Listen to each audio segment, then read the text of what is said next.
Praise the lord. మన ప్రభు అయిన యేసుక్రీస్తు పరిశుద్ధమైనటువంటి నామంలో ఈ ఉదయకాలపు కృపావార్తను వింటున్నటువంటి మీ అందరికీ దేవుని పేరట వందనాలు చెల్లిస్తూ ఉన్నాను. అందరు బాగున్నారా? మరి పూట ప్రభు మనకిచ్చినటువంటి వాక్యాన్ని మనము పరిశుద్ధ గ్రంథములో చదువుకుందాం. యెషయా గ్రంథము 56వ అధ్యాయము 7వ వాక్యాన్ని చదువుకుందాం. యెషయా గ్రంథము 56వ అధ్యాయము 7వ వాక్యాన్ని చదువుకుందాం. నా ప్రార్థనా మందిరములో వారిని ఆనందింపజేసేదను. నా బలిపీఠము మీద వారు అర్పించు దహన బలులను నాకు అంగీకారములగును. నా మందిరము సమస్త జనులకు ప్రార్థనా మందిరం అనబడును. హల్లెలూయా. నా దేవుని బిడ్డలారా గమనించండి, ఇక్కడ మనం చదువుకున్నటువంటి యొక్క వాక్యములో నా మందిరము సమస్త జనులకు ప్రార్థనా మందిరం అనబడును అని ఇక్కడ రాయబడి ఉంది. నా దేవుని బిడ్డలారా, ఇక్కడ మందిరమును గురించి చదువుకున్న ఈ వాక్యము నా మందిరము అని మరి ఈ యొక్క వాక్యము ఈ మాటతో ప్రారంభించబడింది.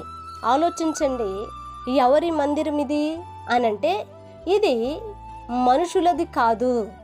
ఇది ఎవరిది అనంటే ఆయనది. హల్లెలూయా.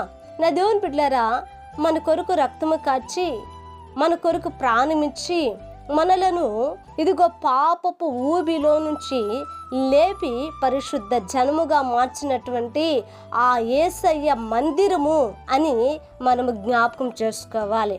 కొన్ని చోట్ల మరి మందిరాలను నా దేవుని బిడ్డలారా మనము గమనించినప్పుడు మరి ఆ మందిరాలలో కొంతమంది నేనండి ఈ మందిరానికి స్థలం ఇచ్చాను కాబట్టి ఇది నాది అంటారు.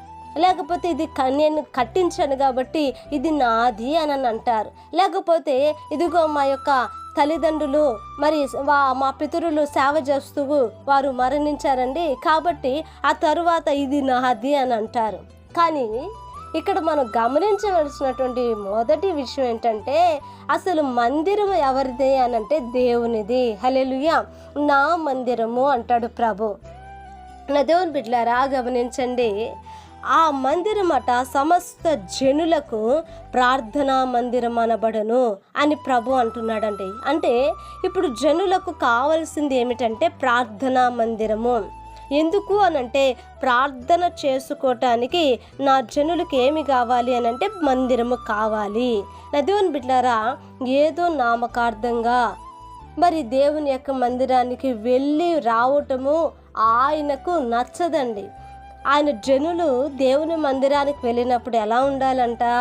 ప్రార్థనా మందిరం అంటే వెళుతున్నటువంటి జనులు ప్రార్థించటానికే వెళ్ళాలి, ప్రార్థన చేసుకోవటానికే వెళ్ళాలి, ప్రార్థనలో గడపటానికే వెళ్ళాలి. కనుక ఈ వాక్యం ద్వారా ఈ యొక్క మాటలను మనం వింటున్నామండి. కనుక మందిరానికి వెళ్తున్న మనము ఏదో నామకార్థంగా కాకుండా దేవుని సన్నిధిలో మనము ప్రార్థన చేసే మందిరముగా ఇదిగో మన ప్రార్థన చేసే జనులుగా మనము ఉందుముగాక. హల్లెలూయా.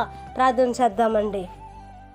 మహాపరిశుద్ధుడు అయిన మా తండ్రి, కృప కలిగిన దేవానికి వందనాలు యేసయ్యా.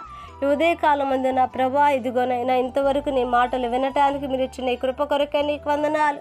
నైనా నీ యొక్క మందిరము నా ప్రభా సమస్త జనులకు ప్రార్థనా మందిరం అన్నావయ్యా. నిజమే నా ప్రభా.